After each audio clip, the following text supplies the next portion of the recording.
Welcome to World Affairs Today, brought to you by the World Affairs Council, Washington, D.C., a leading forum for global education and international affairs.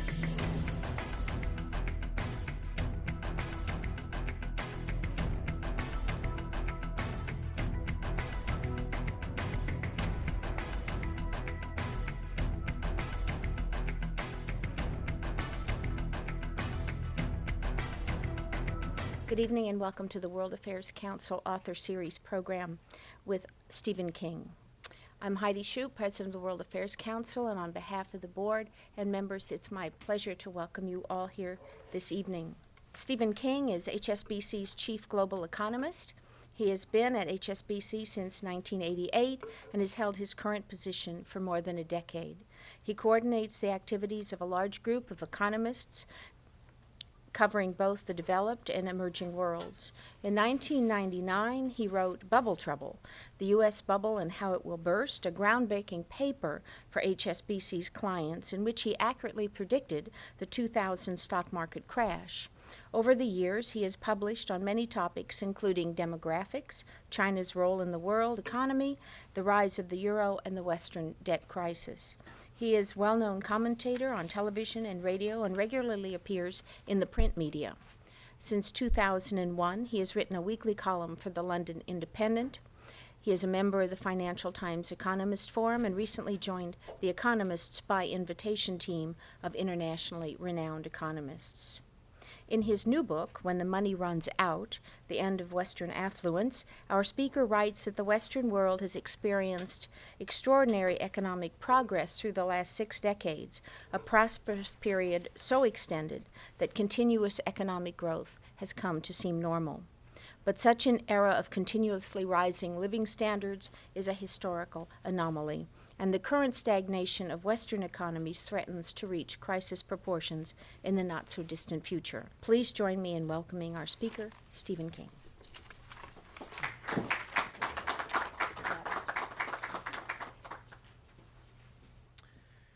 Well, thank you very much for those kind words, and good evening, ladies and gentlemen. My book, When the Money Runs Out, of course can't be literally true because it is always possible for central banks, the Federal Reserve, the ECB and others, to print as much money as they wish to. So I mean it more in the sense that the increases in living standards that we've seen over many, many years are not increasing at quite the same rate now, haven't been doing so for quite some time, and are unlikely to do so in the years ahead. So the question is what happens as a consequence of a slower increase in affluence in the future, and how do we fit that against the promises that we've made to ourselves in the form of pensions, healthcare, and so on, and also the promises incorporated within pieces of paper like bonds and stocks and so on, all of which are potentially vulnerable if the growth rates of old do not continue to come through in the years ahead. And I wanted to demonstrate this story through a very simple observation about my life so far. This is a very important year for me, partly because the book has come out, but also because I'm celebrating a particularly important birthday. It's not my 30th birthday, and it's not my 40th birthday either. In case you're wondering, it's not my 60th birthday either. It's somewhere in between. And I was thinking, well, how should I consider this from the point of view of the development of economies in my life so far? So I thought I'd focus here on my country, the UK, although the experience of the UK is remarkably similar to the experience of the US or to many countries in the Eurozone. And the experience is really quite odd because if you look at the increases in living standards decade by decade, something really quite extraordinary has changed recently. So in the first decade of my life, from 63 to 73, there was an increase in living standards of about maybe 37% or so a big increase in a relatively short space of time. In the second decade, from 73 to 83, an increase of 13%, so a lot lower, but for very obvious reasons. This was the decade of 2 oil price shocks. There was a recession, which was very, very deep at the end of that decade, so 13%. Perhaps was not so surprising given those nasty shocks. The third decade, about 25%. The fourth decade, taking us up to 2003, an increase of about 30%. But the last decade has seen an increase of only 4%, a remarkably small number. And that story is true of the UK, but it's also true of many other countries in the Western affluent world. All of them have bumped into almost like a kind of speed constraint over the last 10 years that we haven't seen in earlier decades. People say today, well, what's the chance of the West entering into a Japan-style lost decade?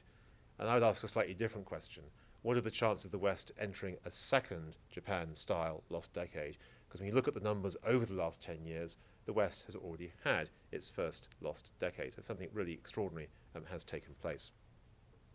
What I'd like to argue is its return to lower growth rates is in one sense a return to the kinds of growth rates that we saw in the first half of the 20th century and through the course of the 19th century. And I'd like to argue that the period from, say, 1950 through to 2000 was really an unusual golden age for Western growth, not just the consequence of rapid advances in technology, because there was lots of technology advances coming through in the first half of the 20th century and indeed through the 19th century.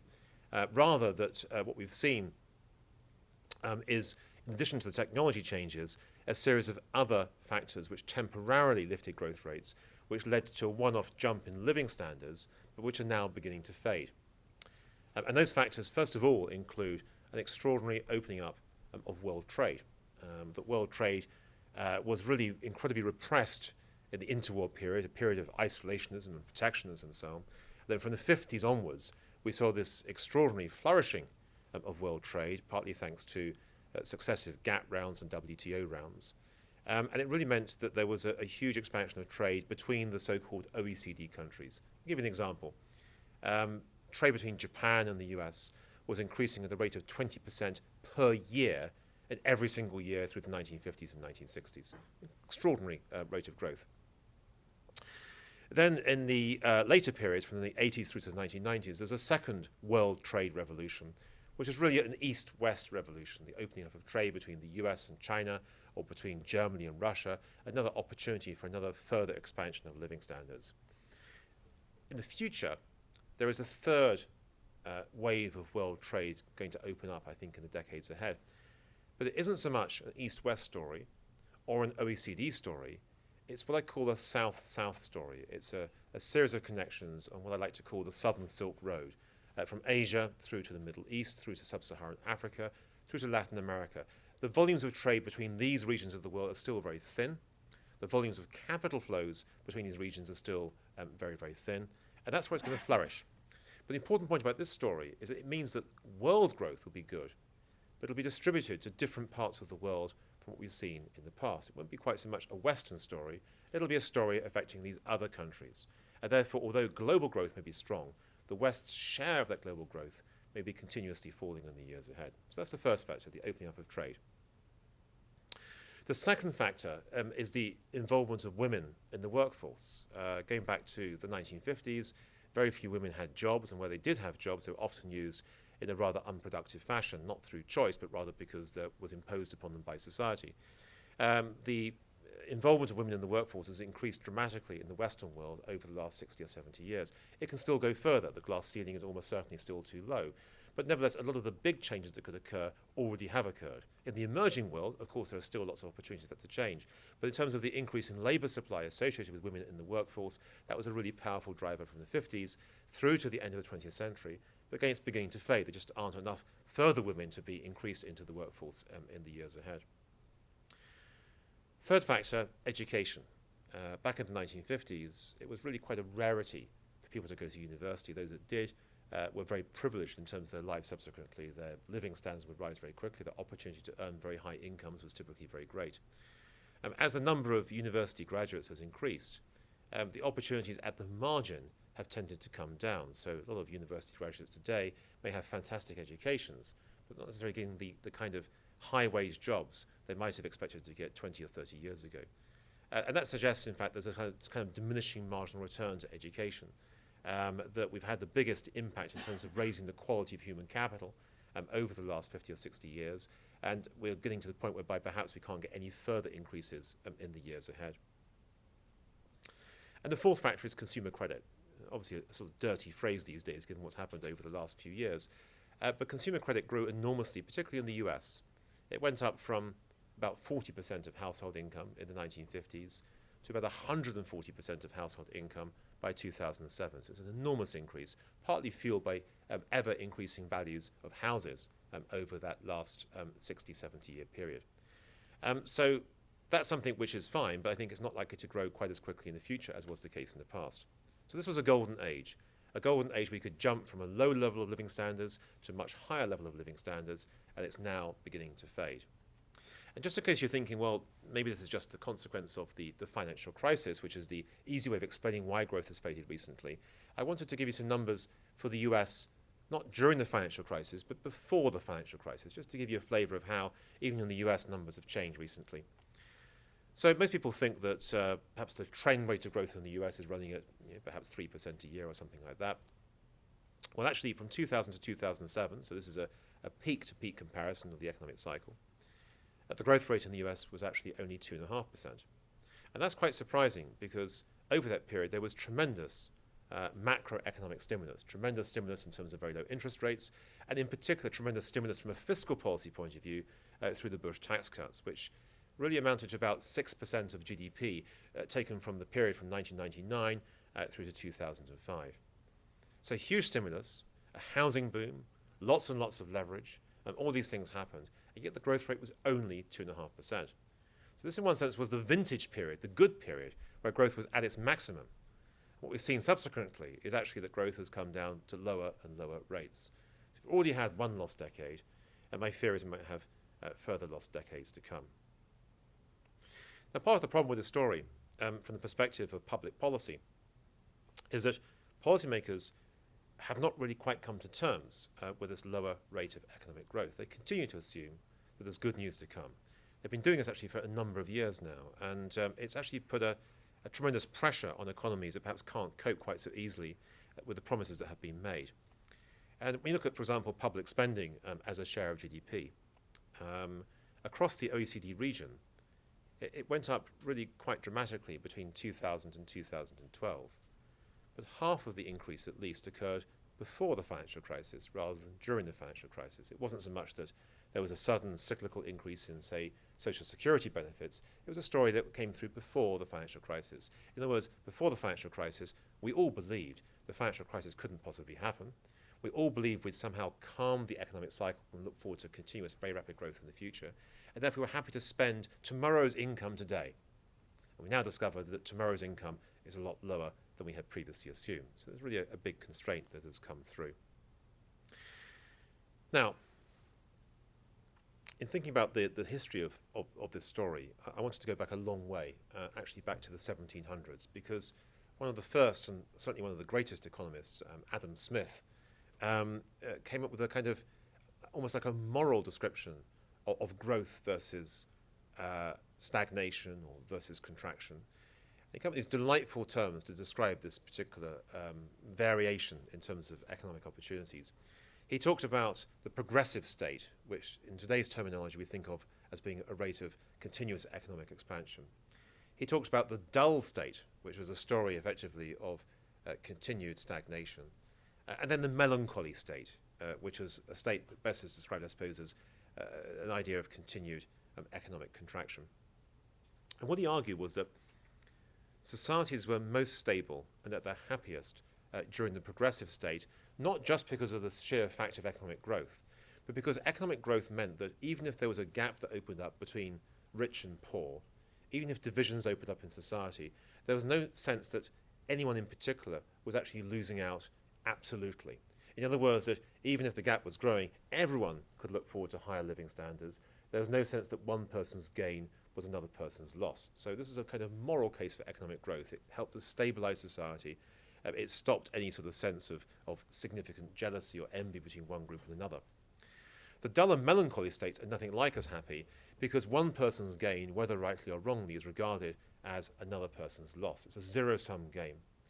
And the problem there is that if you're in a society and not sure whether you are a gainer or whether you're a loser, you might decide to become increasingly loss-averse because the majority of human beings, from a psychological point of view, are indeed loss-averse. They hate losses more than they like gains.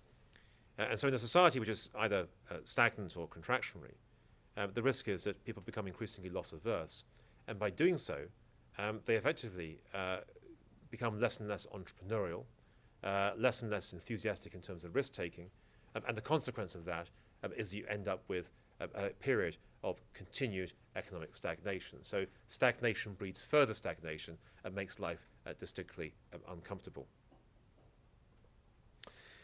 Now, the way in which policymakers have tried to deal with this particular issue is to say, well, let's just pretend that growth's going to come back. Let's just pretend we can go back to the old ways. Let's just pretend we can have decent growth and just jump out of those dull and melancholy states. And what I'd like to argue here is that this argument is in one sense rather similar to an argument you may have heard from Sigmund Freud, the psychoanalyst, many decades ago. He wrote a paper once called The Future of an Illusion. This was a reference not so much to economics, but rather to religion. And Freud was an atheist, but he wanted to try to explain in a kind of psychoanalytical sense why it was that people so strongly believed in God, why they believed in an afterlife or heaven, when he felt there was no evidence one way or the other. I stress that I'm not making a comment myself on religion, I'm simply making a point about what Freud thought. His conclusion was this, that if people are faced with a choice between a world in which God exists and where there's an afterlife and where there's a heaven, and an alternative world where God doesn't exist, where life is essentially meaningless and we just turn to dust later on and that's it, which world would you prefer? And the answer, he thought, was obvious. He preferred the first world rather than the second world. And he defined a belief as an illusion, as he called it, if wish fulfillment played a major role in the formation of the belief. We believe it to be true because we wish it to be true. And in public policy today, there's a lot of people who are suffering from an illusion. They believe there's going to be a strong recovery because they wish it to be true, because the alternative to strong recovery is actually really rather unattractive. Someone somewhere has to take losses if the recovery doesn't come through, and that makes life distinctly uncomfortable. So let's just pretend the recovery is going to arrive. Now, the problem so far is that the recoveries have not been very strong at all. So the question is, how do you make them arrive? And we get into some more modern-day macroeconomic discussions about whether you can get a decent recovery coming through. Now, interestingly here, as you well know, there's a big debate between stimulus and austerity supporters. Those in favour of stimulus say if you can offer more stimulus, you'll eventually allow the economy to jump to a higher level, and we can go back to where we were prior to the financial crisis. Those in favour of austerity, funnily enough, think exactly the same thing, but through a completely different route. They would say if we deliver austerity, drive down bond yields, build more confidence in terms of future planning, that it's inevitable that eventually the economy will rebound to something at a much higher level. So although they hate each other, they both come up with the same ultimate conclusion, that follow their particular path, go back to business as usual at some point over the next 3 or 4 years. The latest sort of policy variant of these stories is to become increasingly reliant on quantitative easing or asset purchases, a kind of a monetary strategy in a world whereby interest rates can't fall any further, and when there's actually very little room to expand fiscal policy further in the years ahead. So you use basically monetary policy to fix the problem, and if you haven't got interest rate cuts to rely upon, you do this kind of quantitative easing stuff. And what I'd like to argue is this. When QE first started back in 2008, 2009, it was a remarkably powerful story. It was extraordinarily helpful from the point of view of avoiding another Great Depression, because that, I think, is what we were faced with back in 2008, 2009. And just to remind you, during the Great Depression, the level of living standards in the US fell by 30% from peak to trough. Prices in the US fell 20% from peak to trough, so it was a really terrible, terrible experience. The performance of the US, the performance of Europe, or most of Europe so far, has been far superior to anything that occurred during the 1930s. So in that sense, you could argue that QE initially was a very, very powerful antibiotic. It cured a problem that was really very, very big indeed. Unfortunately, it shifted more recently from being a powerful antibiotic to becoming what you might describe loosely as an addictive painkiller. It's nice to be on. It's not clear it's actually curing the underlying problem, but it's also quite addictive and therefore difficult to get off once you're on it. And what I'd like to argue is that QE is now beginning to reveal, I think, some side effects which suggests that there are limitations of what central banks can achieve from a monetary policy point of view. And the most important side effect from a political point of view is this: that QE was designed to increase the size of the economic pie, to make people better off. But instead, I think it's had a bigger and bigger redistributional effect within economies. If you're someone who happens to be financially asset rich, QE has been wonderful because financial assets have risen in value very strongly over the last few years. If you're someone living on, say, a wage income alone, QE's had very little impact on you at all. So there's been a redistributional effect from those who are on wage income to those who are financially asset rich. Now, the problem here is that those on wage income tend to spend quite a lot of their money at the margin, whereas those who are not on wage income, who tend to have lots of financial assets, tend to spend very little of their money at the margin. So if you redistribute from the wage earners to those who are financially asset rich, you're likely to find that the overall impact on demand is far smaller than you had originally anticipated. You've made some people better off, you've left some people still relatively poorly, and the combination is not really consistent with a decent recovery in economic activity. In fact, some countries around the world, the situation is even worse because QE has had an impact not just on lifting financial asset values, but also in pushing down the value of the exchange rate. So my country, the UK, has seen this combination of certainly a higher stock market, at the same time a significantly lower exchange rate. The fall in the exchange rate was designed to create much faster export growth and making the UK much more competitive. But that actually didn't really work. What happened instead was that the fall in the exchange rate lifted import prices, which raised headline inflation, which squeezed real wages, made people worse off, and actually therefore made it even more difficult to get the recovery that the UK was looking for. So I think we're faced with a situation whereby, despite all this, if you like, monetary magic, these monetary experiments, we haven't really seen the recoveries that we hope to see. We're still constrained by a loss of the golden age, and therefore it's unlikely that growth will return to where it was previously. This raises some tricky issues, and in the book I wanted to examine this in part by using some historical parallels, moments in time when economies seem to bump into a brick wall, they stop growing, and where the expectations are not met, and how economies coped and societies cope with a sudden loss of expectations, a sudden recognition that life is not quite so comfortable after all. What happens in those circumstances? And I have to admit, I did use some fairly extreme examples to sort of highlight these points. It started off in 1381 in England with the so-called Peasants' Revolt, which was in part a consequence of tremendous austerity imposed upon the workers of England at the time. I can come back to that maybe in the Q&A session afterwards as to what the particular issues were. But nevertheless, the Peasants' Revolt was a response to a sudden realization that life was much, much tougher than had been assumed previously. A second example, the French Revolution. De Tocqueville writes about this in the 19th century. He says, well, the peculiarity of the French Revolution is that it was preceded by a period of really quite significant increases in living standards from, say, the 1750s onwards, a significant gain in living standards, and an expectation of further gains in living standards thereafter. And then, unfortunately, just before the French Revolution, there were a couple of years of extremely bad harvests and bad weather, which meant that there was a tremendous shortage of wheat, big increase in flour prices, big increase, therefore, in bread prices. And the consequence was that Marie Antoinette, of course, said, let them eat cake. But also, there was a big question as to who took the losses in the circumstances where life had become less comfortable than was the case previously. And specifically, the clergy, the nobility, and the monarchy said, it's not going to be us.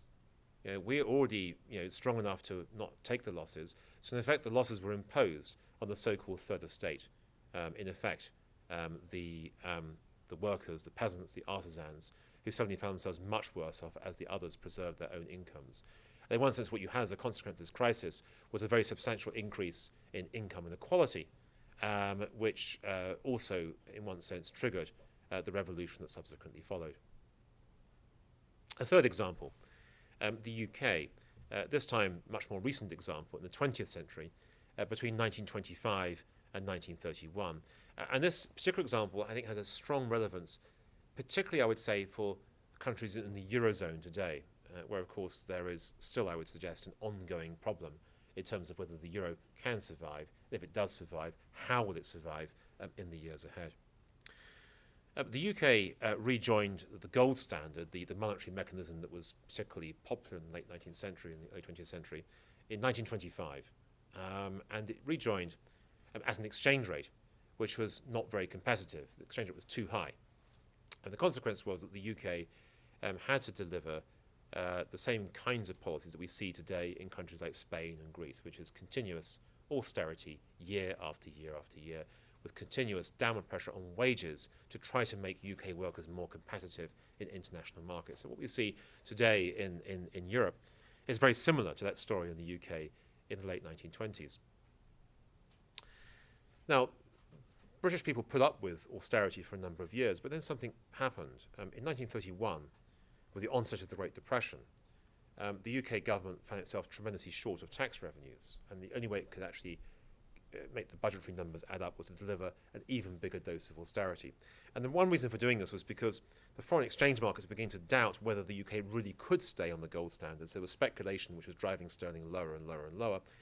And therefore the government of the day had to prove beyond doubt that the UK was absolutely committed to staying in this particular monetary system. And on about the 10th or 11th of September 1931, Philip Snowden, who was the Chancellor of the Exchequer at the time, he launched this remarkably draconian budget. It was extraordinarily painful, with lots and lots of cuts in wages for the public sector. And the next day, the Times of London, the newspaper in London, in its leader column, said that Philip Snowden, the Chancellor, was to be congratulated for his brilliant budget, because it would surely show once and for all that the UK absolutely was determined to stay on the gold standard. This proved to our foreign creditors there was no chance of the UK leaving. So that was about the 12th of September 1931. On about the 20th of September 1931, Britain left the gold standard. So the question is why? What happened over the next few days? This was not government policy. What happened which meant that what was a government policy one day was completely jettisoned within the space of just about 10 days or so? It was a remarkable shift. And the answer was, there's a consequence of a kind of pressure cooker building year after year after year of continuous austerity. There were sort of pressures beginning to emerge in society which spilt over as a consequence of this particular budget. And the event that I didn't know about until I did the research for the book was what's now known as the Invergordon Mutiny. Invergordon is a port in Scotland. And 2 days after the budget, some Royal Navy warships returned to port after manoeuvres in the North Sea. And they came back to port, and the sailors picked up their newspapers and discovered they're about to have to accept pay cuts of between 10 and 25%, thanks to Snowden's budget. And the combination of anger and rum meant that they mutinied. They went absolutely mad. And of course, once the foreign exchange markets had seen this mutiny taking place, they realised that actually the government had effectively lost the argument, not with its international creditors, but rather with the people of Britain. And that's what led to the capitulation with regard to the fall in the exchange rate and the massive change in monetary regime that subsequently came through. So what are the relevances of these stories? Well, if I take the recent or the more recent UK story, the one I've just gone through, that clearly has a direct relevance for the survival of the Eurozone, because the countries in southern Europe, like, for example, Greece or Portugal or Spain, are going through precisely that mechanism of continuous austerity that Britain went through during the late 1920s. So the issue there is not so much what do the governments themselves say about whether they're prepared to deliver austerity, but rather whether the people of those countries are continuously prepared to put up with that austerity, or whether they will eventually rebel in one way or another. That's one particularly obvious story. And the second theme I wanted to relate to is that I said in the French Revolution that there was this gap between the interests of the nobility, the clergy, and the monarchy on one side, and the third estate on the other side. I'd like to argue that in the Eurozone today, the equivalent of the clergy, the nobility, and the monarchy are effectively the countries of Northern Europe, the so-called creditors, the ones that lent money to Southern Europe, who are actually pretty well off, who absolutely do not want to take any cost associated with the Eurozone crisis, and feel that the adjustment should come through entirely from Southern European countries. And that's fine, apart from the fact that if you impose an adjustment on some groups and not others, the risk is, of course, that ultimately there is some kind of political and social upheaval. And I think you can see some evidence of this already when you look at the rise of, well, let's say, increasingly economic nationalist parties and also politically nationalist parties in parts of Europe, which suggest that perhaps the idea of a common Europe, a common Eurozone, is in danger of fragmenting in the years ahead. So the consequence of all this is that we know from history that you can bump into these terrible constraints. We know from history that that can lead to social and political upheaval, and I think is a genuine risk for where we are currently in the Western world. And I think it's particularly a risk because there's another issue that's cropped up recently over the course of the last few years, which I think bears comparison with two other periods of economic stagnation over the last 100 years. The first experience of stagnation is Japan over the last 20 years, and the second is Argentina from the 1930s onwards. And both of them have gone through stagnation. In one sense, Japan has coped much better than Argentina did. And one reason for that is when Argentina began to stagnate, it started off with very, very high levels of income inequality. There was a big issue about how you deliver reform, when reform almost necessarily meant that some people would lose out relative to others who might gain. In Japan's society, income inequality was mostly very, very low. So the chances of having a stable situation politically and socially were greater because there's no sense that somehow some people were advantaged significantly compared with others. And my concern for the Western world today is that in many cases, particularly I would say the US and the UK, levels of income inequality are remarkably high. It didn't matter too much during the period of Adam Smith's progressive state, but matters a lot more, I think, in terms of the dull and melancholy states that we now find ourselves in. And one consequence of these high levels of income inequality and continuous economic stagnation is that trust within society begins to fragment. And in an absence of trust, it's difficult to deliver reform, but also in an absence of trust, it is difficult, again, to get that entrepreneurial spirit coming through, to actually even get economic opportunities to be expanded upon, because markets only work through trust. If trust doesn't exist or begins to fade away, then the fewer market opportunities begin to lock into these lower, longer-term growth rates. So, what do we do about all this? Well, in the penultimate chapter of the book, it's happily called Dystopia, so a nice and cheerful chapter. And I use that chapter to try to really explain some of the biggest dangers associated with the story, some of the things that might go wrong. And they most obviously include a reversal of globalization. Globalization has its clear both benefits and costs, but I'd argue that the period from the 1950s onwards has been a period of steady moves towards more and more globalization rather than less and less of it. We know from the first half of the 20th century that it's very easy when life is tough to become increasingly nationalist in terms of both economic policies and also in terms of political policies. But if everyone thinks that way, then the opportunities for an internationally cooperative arrangement which allows incomes to flourish, which allows growth to come through, those opportunities begin to shrink very, very quickly. So one danger, most obviously, is to move towards a more protectionist world, not just from a trade point of view, but also from the point of view of capital flows, and also in particular, I would say, from the point of view of immigration. And that, I think, is a particularly big cost, actually, because one of the problems that Western societies face, and one reason why we have these promises that can't be easily met, is that we now have, in many cases, an inverted population pyramid. Lots and lots of boomers who are either in retirement or facing retirement, and very few workers beneath them who are there to support those people in retirement. It's a tough situation. There are two ways of resolving that. The first is simply to raise the retirement age, to reduce the number of people in retirement and increase the number of people in work. And the other is to find more workers. And one way of doing that, of course, is to have much more immigration. But just at the point when immigration is a possible solution to some of these difficulties, across a whole range of Western countries, there is a bigger and bigger anti-immigration movement. It doesn't really gel, in my view, with the economic requirements, and it reflects, if you like, a discord between political pressures and economic reality. So protectionism, I think, is a significant risk.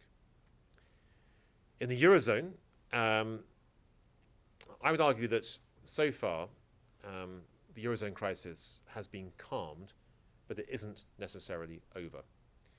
And the reason for that is that there is an underlying problem in terms of the interests of the creditors of Northern Europe, the Germans and others, and the debtors of Southern Europe, who were lent to in the first place by the Germans at ridiculously low interest rates, and now discover they can't deliver the growth rates that were necessary to repay the debts. So the question there is who suffers? And I think that if there is a continuation of austerity in Southern Europe and no willingness of Northern Europe to adjust and accept some of the losses itself, the risk is that either the Eurozone breaks up, which I have to say will be an extraordinarily costly event, not just politically, but also in terms of financial instability, or instead that we have some kind of disorderly default in Eurozone countries, which is equally unstable from a fiscal and financial point of view. Now, I stress here that the European Central Bank has done a lot to try to stabilize the Eurozone over the last few months. It's really the equivalent of a painter and decorator who comes in to deal with a house that's suffering from tremendous subsidence. I'm aware that perhaps in Washington houses don't suffer from subsidence, but in London they do.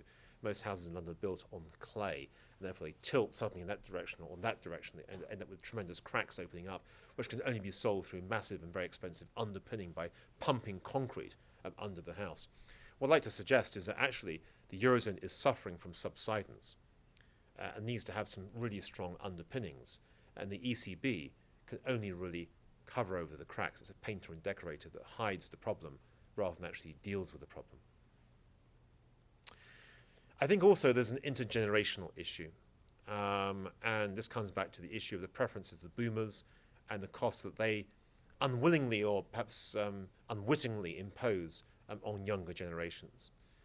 And one way to consider this is that if the West wants to live beyond its means for the time being, there's one easy way of doing it, which is to take a leaf out of the 19th century aristocracy in Britain and effectively sell off the family silver, sell off the assets to allow people to consume more today at the expense of consumption tomorrow. And back in the 19th century, this was done through the sale of stately homes or wings of stately homes to rich Americans mostly that bought up much of this stuff. But today it's more a case, I think, of selling off assets, companies, buildings and so on, to the highest bidders from perhaps the emerging world, whether from Russia, from China, from India or elsewhere. And that's fine in the short term. It gives an extra stream of income which allows consumption to remain higher over a period of time. But by selling the assets, in effect what's happened is that you've taken assets away from future generations and spent them for the current generation. So it's great for the short term, but it creates this intergenerational conflict by making things worse for future generations in the years ahead. So how do you, to fix these problems, how do you remedy these problems? And this is the final chapter. You'll be pleased to know that there is a series of remedies for these difficult issues.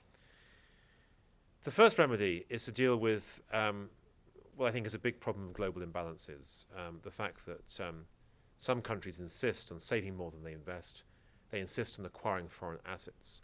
And by acquiring foreign assets, they change the prices of those foreign assets in ways that cause those countries in turn to have to change their behavior. So one way of thinking about this is that if a country like Germany runs a very, very large current account surplus, a balance of payment surplus, for every balance of payment surplus, there has to be an offsetting balance of payments deficit somewhere else in the world. We don't do business with Jupiter or Mars, so there has to be some kind of balancing of that particular approach. What I'd like to suggest is that rather than simply saying that it's those who run large current account deficits who are at fault, I'd like to argue it's also those who run large current account surpluses that are at fault, because the surplus and the deficits are simply two sides of the same coin. One thing that suggests is that there has to be some kind of discipline, whether from the IMF or whether it's from the ratings agencies or others, that effectively provides warning. It's not just the debtors who are vulnerable in the world of these large imbalances, but also the creditors too. And the reason for saying that, you look at the history of debt crises over hundreds and hundreds of years.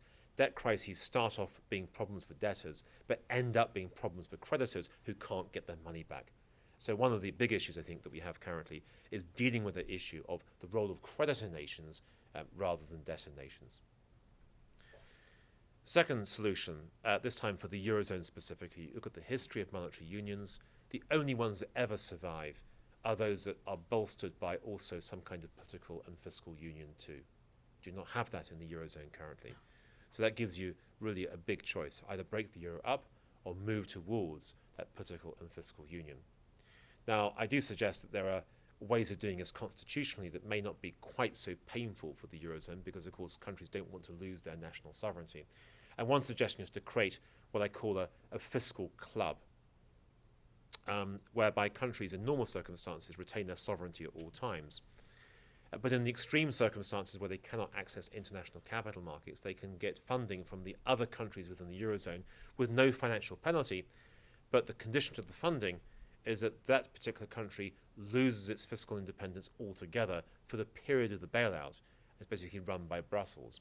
What you effectively do in the Eurozone is establish a contingent principle, which is a good American principle, of no European taxation without European representation. You can't give money to other countries unless you have a say in how that money is being spent. So this is a reform that might come through. But I would stress that I think a fiscal club, a fiscal union on its own is not enough. Something else also has to happen, which is some kind of one-off debt restructuring, some kind of shift that effectively accepts that the southern European countries on their own cannot adjust. There has to be losses which are transported from the south to the north if the Eurozone is ever going to survive in the future. Third suggestion. I think that from the point of view of budgetary policy in the US and the UK, where the pressures are not so great because there's always a possibility of printing money and keeping borrowing costs very, very low, there still nevertheless has to be a commitment to stabilising those deficits and debt levels in the future, partly because the public, I think, rightly recognise that if you have continuously increasing debt levels, it does create some kind of unquantifiable instability for the future, some kind of risk, which creates more caution, and more caution means lower growth, and lower growth, of course, makes the fiscal position even worse. You get caught into a Japanese-style problem that we've seen over the last 20 years. What I'd like to suggest here is that we should have the recreation, in one sense, of a kind of Graham-Rudman-Hollings Act, but one that effectively says we'll commit to deficit reduction over the next 15 years. We'll do it by targeting some of the entitlements that are obviously in place currently, like, for example, pensions.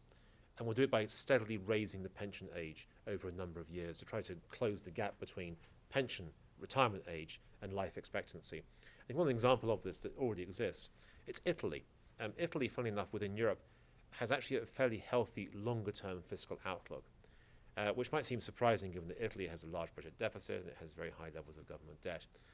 But the reason why it has this relatively stable position is because the Italians announced a fiscal reform on pensions, which is really quite interesting.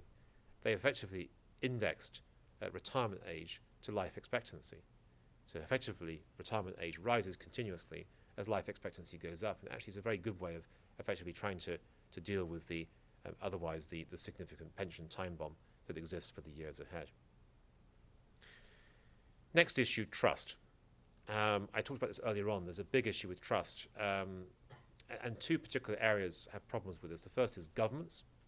Trust in governments is much, much lower than was the case in the past. And the second is trust within the financial system. And of course, I represent the financial system in some sense because I work for HSBC. I'm aware that for all sorts of reasons, banks are not really trusted. And one suggestion I make is that there should be almost a kind of Hippocratic oath, a kind of equivalent to what we see in the medical profession, to come up with a series of like best practice behaviours, and also a clear indication that if those behaviours are not adhered to, what the punishments may be. So you know up front what the dangers are of misbehaviour, of malpractice, if you like, within the financial system. And I think we haven't got that currently, and some degree of transparency in that particular area would be, in my view, extraordinarily helpful. And the final point is this, and this is a plea really for economists, I include myself in this, that we've become obsessed in recent years with the idea of building the perfect economic model, the perfect quantifiable economic model that passes all the relevant statistical tests. And it's a really elegant story about how the real world is supposed to operate. But the real world isn't elegant. The real world is complicated, it's messy, it's difficult, it's unpredictable, it's full of all sorts of peculiar psychological effects within financial markets. The idea that somehow we can tame these markets and actually end up with supposedly a stable situation, I think is something which is an entire fiction that's been built up by the economics profession over the last few decades. And what I would urge is that economists need to know much more, not so much about their quantifiable mathematical models, but instead about the rich information contained within economic history over hundreds and hundreds of years. The sense we often get to, which is that we have periods where there's tremendous economic success.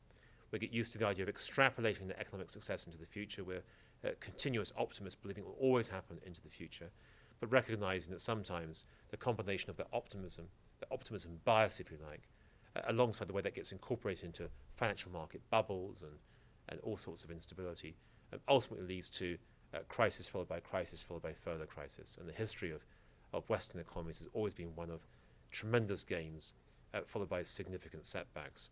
And I think we've too often forgotten about the risk of those significant setbacks in the pursuit of those continuous gains. And that, I think, has become a really big issue, which has become increasingly unstable in recent years as we built up those promises for the future, which frankly no longer can be met.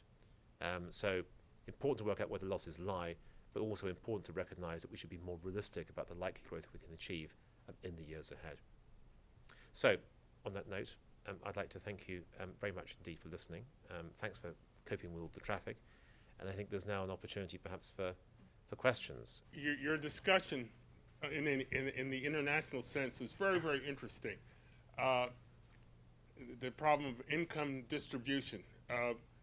So from what you say, the Chinese ought to be successful because they have the discipline and the organs of the state available to force income distribution or income redistribution within their country. It's a great question, and I think that at the moment the evidence is not quite convincing that we're seeing that redistribution taking place.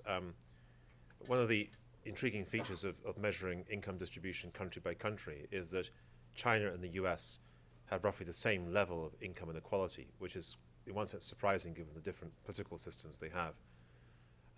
But in China's case, I think it simply reflects a very simple story of industrialization and urbanization, which is very much a 19th century narrative that you might see in, say, in Europe back then.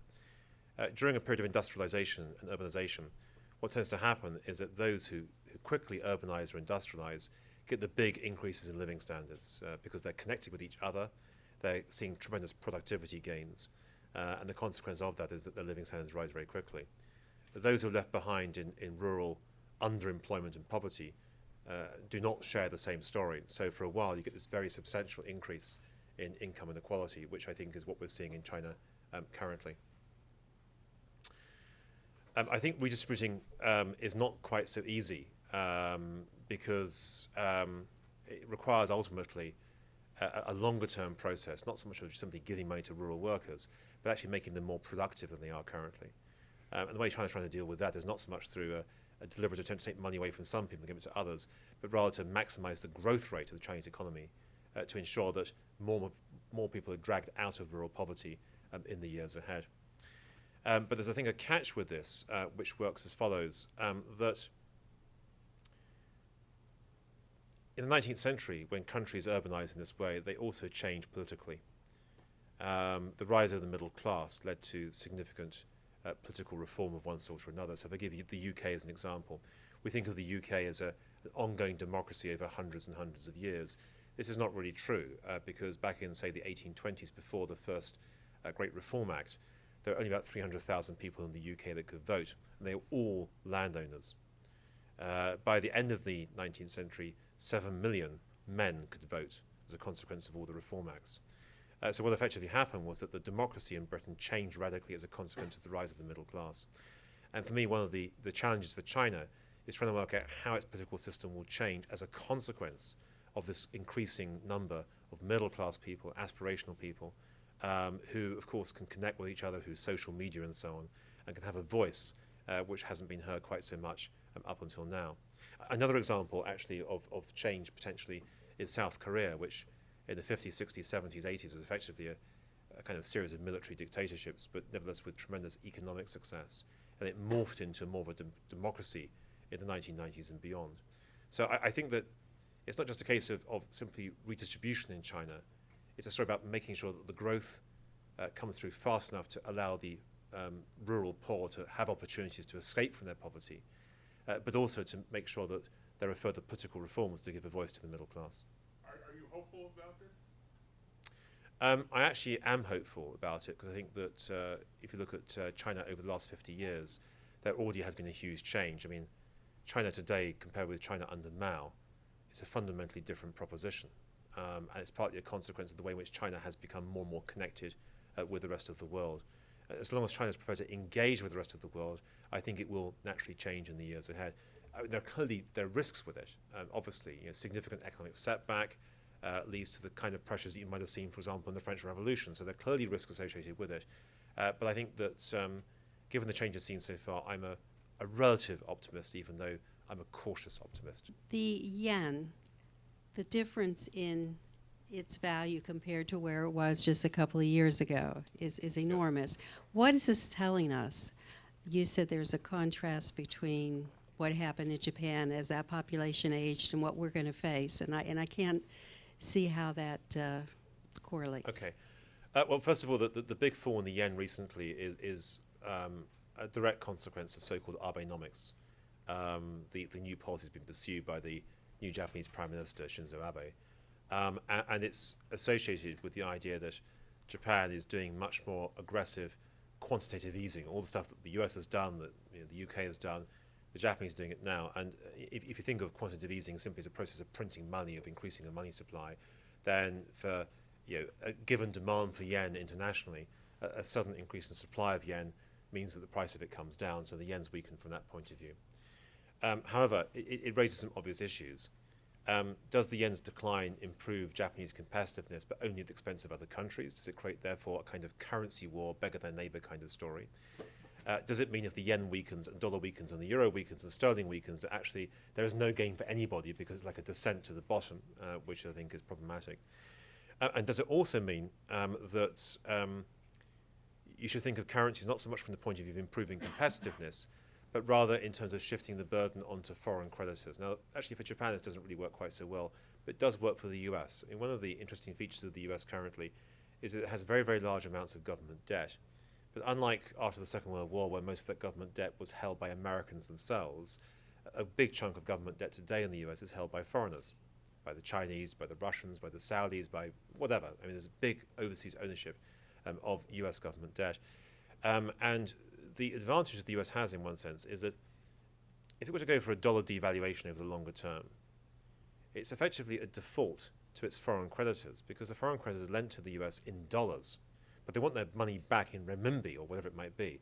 So if the dollar goes down quite a long way, the home currency value of the dollars they've purchased is now worth quite a lot less. So it will feel like a default, even though it's not actually a legal or technical default. And that's in one sense a neat way of the US dealing with its debts to the rest of the world, but it has a cost, which is that the dollar continuously falls. It's a way again of allowing the current generation to live well, but reducing the purchasing power for future generations in the US, where the dollar will not be able to buy so much on international markets. So I think these currency stories are interesting, but they're interesting in part because of the way it has an intergenerational consequence in the years ahead. 90% of the financial capability belongs to about 10% of the population. Yeah. And we have had a definite decline in middle class. Yes. Which is very precipitous. Would you say that one of our big issues that we are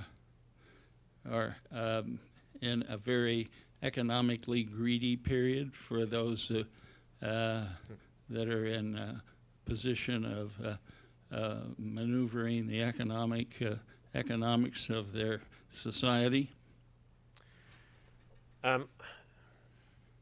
I think economic rent-seeking behavior, if I can call it that, economic rent-seeking behavior, I think, is something which has been there all the time. The issue is whether the opportunities to maximize income, come along more regularly at certain points in time than others. Part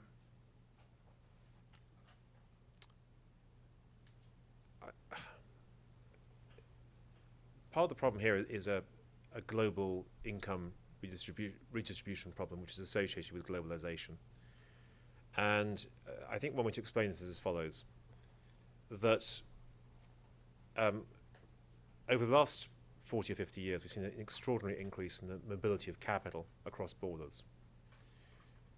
And that meant that the owners of capital were able to invest their capital in the most productive areas of the world, often those with maybe cheaper labor forces or people who were prepared to work much longer hours or whatever it might have been.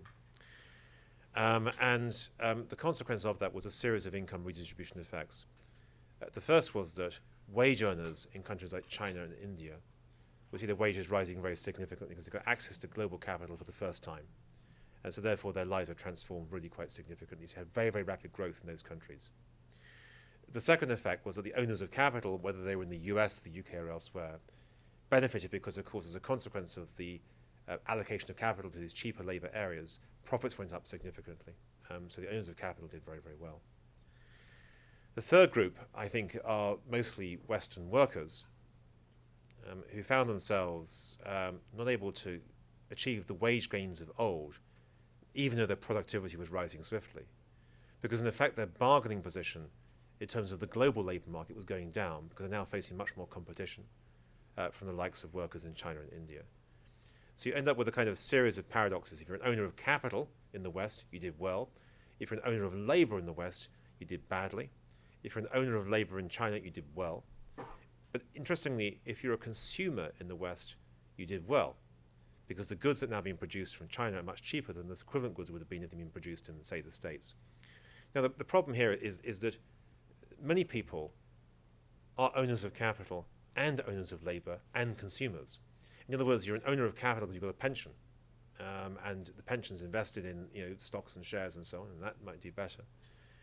You're an owner of labour because you go to work each day, and you're a consumer because, of course, you buy all these goods. So imagine someone in America who, works in a manufacturing company, drives a big SUV to work each day, and likes watching television. If you think about the impact of globalization on that person, it's rather ambiguous, because that person's in danger of being outsourced to China, so therefore the wages are under downward pressure. It might be that the threat of outsourcing to China means that their pension goes up in value because the profitability of the company is that much higher. The cost of driving the car to work goes up because the Chinese are buying much more energy, and therefore energy prices are now higher than was the case previously. But the flat screen TVs all over that person's house are much cheaper, and therefore they can watch television much more cheaply than was the case previously. And the reality is that I think globalization has created a big uncertainty about where people lie within the story of winners and losers within globalization, because it's very difficult in advance to work out whether you are a beneficiary or otherwise.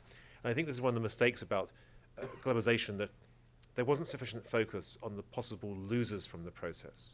There was an assumption, because the overall economic pie was getting continuously bigger and bigger, it was a win-win situation. And although the pie did get bigger, the distributional consequences were actually much more complicated than was first assumed. And that, I think, has been part of the problem that we've seen in recent years.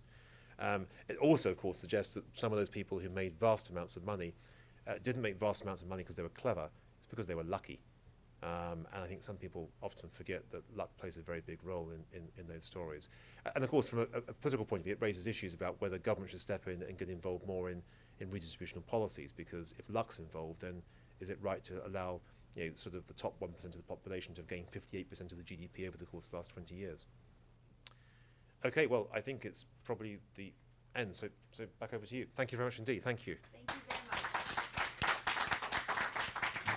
Thank you for joining us for World Affairs Today, a production of the World Affairs Council, Washington, D.C.